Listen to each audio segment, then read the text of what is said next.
الطیب صاحب یہ بھی بتائیے گا کہ جنگ اب کیا صرف ایران کی ہے یا اس میں اب دوسرے ممالک بھی آ چکے ہیں, دوسرے آرگنائزیشنز بھی آ چکی ہیں؟ ڈے ون سے ایران نے کہا تھا کہ this will be not a regional war, it will be a regional وار.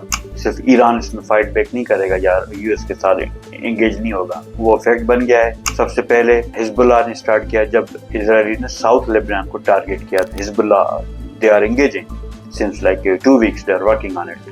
اس کے بعد ہوتھیز نے like 3 دن پہلے کہا کہ ہم بھی پریکٹیکلی اس جنگ کا حصہ ہیں, اور انہوں نے ٹارگیٹ کیا اسرائیل کو تھرو میزائلس. سب سے زیادہ جو لیتھل ویپن ہے کائنڈ آف ہوتھیز کے پاس, یمن کے پاس, وہ ہے آبنائے مندب. اس کو بلاک کریں گے کیونکہ جو گلوبل ٹریڈ جیسے پہلے بتایا کہ آبنائے ہرمز سے 20% ہوتا ہے, وہی ہرمز سے جو ٹریڈ نکلتا ہے بیسیکلی آئل ایکسپورٹ ہے ادر تھنگس, اس کا 11% تھرو باب المندب سے ہوتا ہوا سوئز کینال کراس کر کے پھر وہ یورپ کو جاتا ہے یا رشیا اور ٹرکی کو جاتا ہے.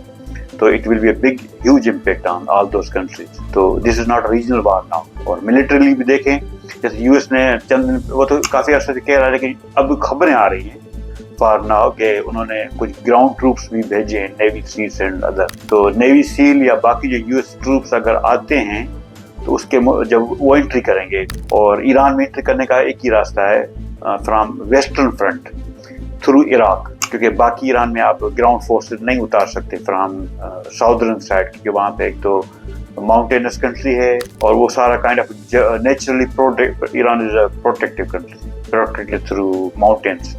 سو ایران اگر عراق کے ذریعے ایران میں فوجیں امریکہ کی انٹری کرتی ہیں تو وہ عراقی ملیشیا جو ہے وہ بھی کہہ رہے ہیں وہ تو تیار بیٹھے ہیں کہ ہم بھی ریٹالیٹ کریں گے. تو اس وقت کائنڈ آف 3 سے 4 کنٹریز لڑ رہے ہیں against U S and Israel.